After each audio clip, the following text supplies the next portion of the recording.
there's a term that you used, um, intersectional battle fatigue.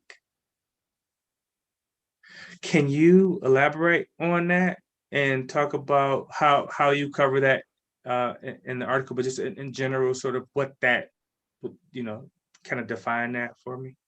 So, intersectional battle fatigue occurs when anyone who lives at the intersection. So, for me in this paper, I'm specifically talking about the intersection of race and gender for Black women, and that we really can't separate or distinguish these two experiences, that the experiences are compounded by both race and gender. Mm. And that specifically when you are in a white space where you have to navigate your identity in order to be successful and thrive, that there are health consequences associated with that. Mm. And so the intersectional battle fatigue really describes ultimately the health consequences that Black women experience from having to negotiate their identities to be successful in white spaces. And that's not just in legal academia, that's in corporate America, that's everywhere.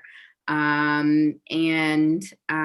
that, I mean, that's stress, anxiety, long-term, very serious cardiovascular issues, PTSD from particular incidents with systemic gendered racism.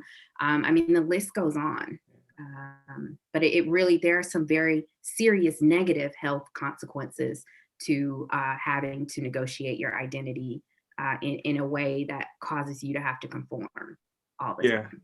yeah. I mean, conforming your identity, that's at the core. That's a very stressful proposition to start Yeah. without even going into the details of it. It's like, okay, why do I have to negotiate? And but if I want to, and here's the question that a lot.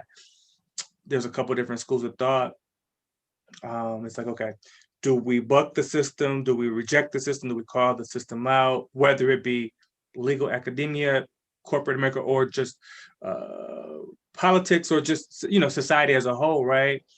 Or do we somehow try to manage to conform enough to sort of change it from the inside out? Yeah. I mean, I don't, there's this concept of a critical mass.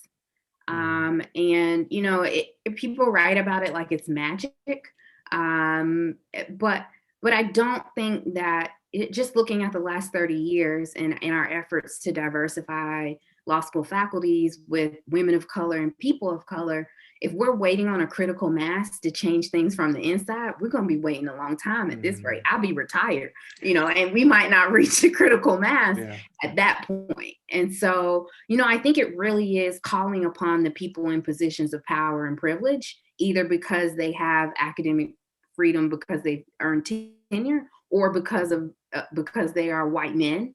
That really it is impressing upon those people to use their own status in the legal academy to make the changes, the structural changes that we'll need. Because we really can't rely on critical mass. I mean, we won't at this rate. I mean, unless something changes, a Yeah. critical mass is not going to get us where we need to be. I can't change anything from the inside. There are two Black women including me, on my faculty. Yeah. Explain that concept quickly, like the critical mass. Critical mass. So it's just it is no certain number, but it's enough of whatever the group is present on I'll just say a law school faculty to start making that change from the inside, to feel empowered to have a voice.